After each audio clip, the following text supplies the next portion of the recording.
કોંગ્રેસનો વધતો પ્રવાહ વોર્ડ નંબર 25માં આમ આદમી પાર્ટીના 100થી વધુ કાર્યકર્તાઓ અને સ્થાનિક વોર્ડની સંખ્યાબંધ મહિલાઓએ કોંગ્રેસનો ખેસ પહેર્યો। ગુજરાતમાં સ્થાનિય સ્વરાજની ચૂંટણીનો રંગ જામી ચૂક્યો છે અને દરેક રાજકીય પાર્ટીઓ દ્વારા ઉમેદવારો મતદારોને રીઝવવાના પ્રયાસો કરવામાં આવી રહ્યા છે। આ ચૂંટણીના મહાસંગ્રામમાં સત્તાના સિંહાસન ઉપર બેસવા ઉમેદવારોએ કમર કસી છે। ચૂંટણી ટાણે પાર્ટીઓ આંતરિક કલહ હોવાથી અનેક આગેવાનો અને કાર્યકર્તાઓના રાજીનામા ના પડી રહ્યા છે, ત્યારે લિંબાયત વોર્ડ નંબર 25માં પણ આમ આદમીના પાર્ટીના કાર્યકરો અને રાજીનામા આપી કોંગ્રેસમાં સામેલ થયા હતા। આજે વોર્ડ નંબર 25 ના કાર્યાલય પર અમે આવ્યા છીએ। ચારે ઉમેદવારો અહીંયા અમારી સાથે છે। કોંગ્રેસના પ્રમુખ અમારી સાથે છે, કાશિફભાઈ અમારી સાથે છે। આજે આમ આદમી પાર્ટીના ખૂબ જુસ્સાદાર આગેવાનો કોંગ્રેસમાં જોડાયા છે, એમનું અમે સ્વાગત કર્યું છે અને તમામ કાર્યકર્તાઓની મીટિંગ કરીને અમારા ચારે ઉમેદવારોને જંગી બહુમતીએ ચૂંટાવવા માટે અમે અપીલ કરીએ છીએ। આમ આદમીના કેટલા કાર્યકર્તાઓ આ પાર્ટીમાં આ જોઈ શકો છો, આપણે 100 કરતા વધારે કાર્યકર્તાઓ આગેવાનો જોડાયા છે। જાફરભાઈ સૈયદની આગેવાની લિંબાયત વિસ્તારમાં કોંગ્રેસનો કયા તરીકેનો માહોલ ચાલી રહ્યો તમને શું લાગે? ખૂબ સારો માહોલ છે। આજે મેં જોયું, હું ધારતો હતો અને જે આશા રાખતો હતો એના કરતા જે પહેલી વાર ઇકબાલભાઈ લડેલાને જે માહોલ હતો તેવો માહોલ આજે દેખાય છે અને મને વિશ્વાસ છે કે ચારે ચાર ઉમેદવારો ચૂંટાઈને આવશે। મારું નામ નાઝીમ ઇકબાલ બેલીમ, હું વોર્ડ નંબર 25 થી કોંગ્રેસ પાર્ટી તરફથી દાવેદાર છું। આજે સવારની મેં દિનચર્યાથી સ્ટાર્ટ કરું તો સવારે અમારું સંજયનગર સર્કલ પાસે જે કોંગ્રેસ પાર્ટીનું કાર્યાલય છે ત્યાં અમે 100 થી વધુ મહિલાઓ જે ભાજપમાં પાર્ટીમાં હતી અને તેની મહિલા વિરોધી માનસિકતાના લીધે તે અમારી સાથે કોંગ્રેસ પાર્ટીમાં જોડાઈ છે અને અમે બધા એમને ખેસ પહેરીને આવકાર્યું છે।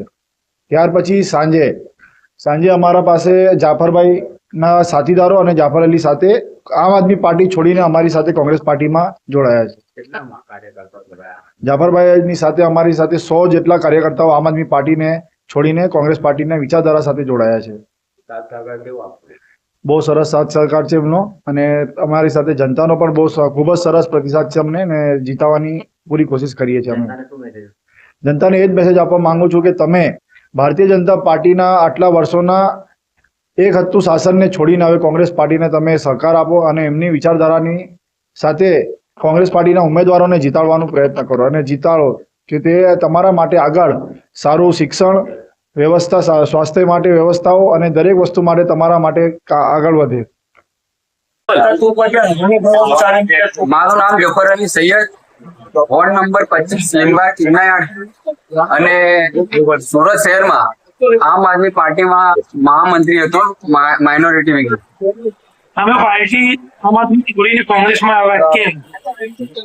હવે ગ્રાઉન્ડ લેવલ પર જ્યારે અમારા વિસ્તારમાં વોર્ડ નંબર 25માં આમ આદમી પાર્ટીનું એટલું વર્ચસ્વ ન હતું, ત્યારથી અમે ગ્રાઉન્ડ લેવલ પર લાગી ગયા હતા કે મોહલ્લા સભા કરાવતા, ડોર ટુ ડોર કરાવતા, આમ આદમી પાર્ટીની વિચારધારા લોકો સુધી પહોંચાડતા અને અમારી જાત મળે કે તે લોકોના કામ હોય તે પણ અમે કરી આપતા।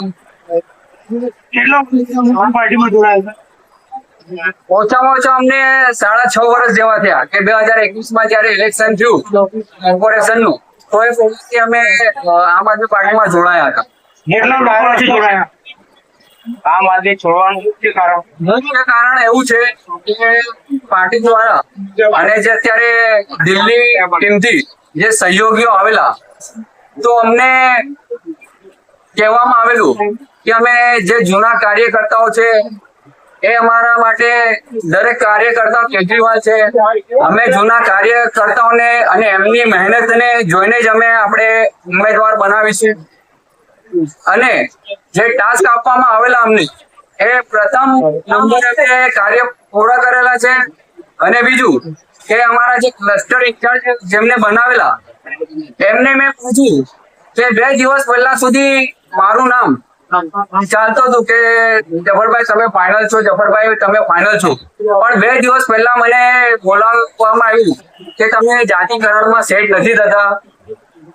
બીજા વોર્ડમાં જેમ કે હવે વોર્ડ નંબર 12 છે, એમાં 2 જનરલ મુસ્લિમને સીટ આપેલી છે એ પણ જનરલ થી, જનરલ જેન્ટ્સ, જનરલ મહિલા. તો વોર્ડ નંબર 25 માં પણ તમે આપી શકતા તે. હવે ત્યાંથી અમને પૂછવામાં આવ્યું કે જો તમારું જો કઈ કારણોસર આપણે પેલું તમને જો આપણે ઉમેદવારી ન મળે તો તમારે વાઇફ લડી શકે. મેં કીધું હા, એના માટે પણ એગ્રી છું. પણ 2 દિવસ પહેલા જ્યારે આપણે ઉમેદવારી જાહેર થાય છે તો મને બોલાવવામાં આવે છે કે જાતિ સમીકરણ સેટ નહીં થતું. હવે ચાલો એ પણ માનીએ. હવે મેં પૂછ્યું કે ભાઈ આપણે પેલું ઉમેદવારી શા માટે નહીં મળી? કે એ પોલીસ કેસ હતું એના માટે નહીં મળી. કે હું જયારે આમ આદમી પાર્ટીમાં જોડાયો તો 0-0 કેસ હતા મારી ઉપર અને એની મારી પાસે કોપી છે. હવે આમ આદમી પાર્ટી એવા માણસોને પણ ટિકિટ આપી છે કે જેમની ઉપર ખંડણીના આરોપ છે, છતાં પણ અમને આનાથી વંચિત રાખેલા છે. બ્યુરો રિપોર્ટ, ઇનાયત મંસૂરી, સુરત.